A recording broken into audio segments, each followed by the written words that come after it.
The same holds true for life itself. If you give someone an answer, a rule, a principle, you help them solve one problem. But if you teach him to walk with God, well then, you've helped him solve the rest of his life. You've helped tap him into an inexhaustible source of guidance and comfort and protection. Really now, if you knew you had the opportunity to develop a conversational intimacy with the wisest, kindest, most generous, and seasoned person in the world, wouldn't it make sense to spend time with them as opposed to, say, slogging your way through on your own? Whatever our situation in life, butcher, baker, candlestick maker, our deepest and most pressing need is to learn to walk with God, to hear his voice, to follow him intimately. It is the most essential turn of events that could ever take place in the life of any human being, for it brings us back to the source of life. Everything else we long for can then flow forth from this union. But how do we get there? How do we learn to live with God, to walk with him each day in conversational intimacy? Over the years, I've read with longing the stories of early disciples like Athanasius, who had the help of a spiritual giant like Anthony, or the Benedictines with Benedict, or the followers of Columba living with him on Iona. And I found myself wondering, where do people get that today? The stories feel like Aesop's fables, charming but archaic.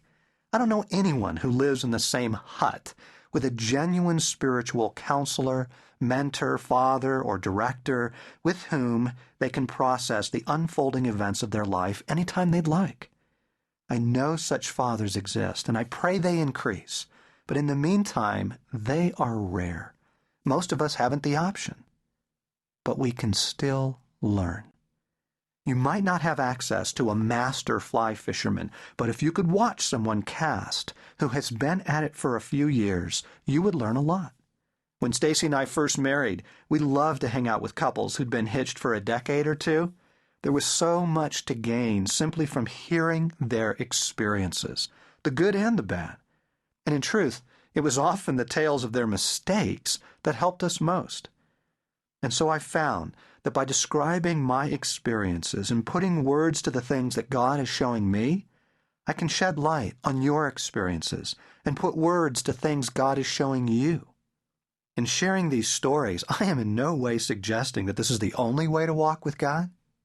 But as George MacDonald said, as no scripture is of private interpretation, so there is no feeling in any human heart which exists in that heart alone, which is not in some form or degree in every human heart. And so what I offer here is a series of stories of what it looks like to walk with God over the course of about a year. I'm going to open my journals to you, or at least part of them, the more helpful part, I hope. When Ernest Hemingway wrote Green Hills of Africa in 1935, he felt he was taking a worthy risk.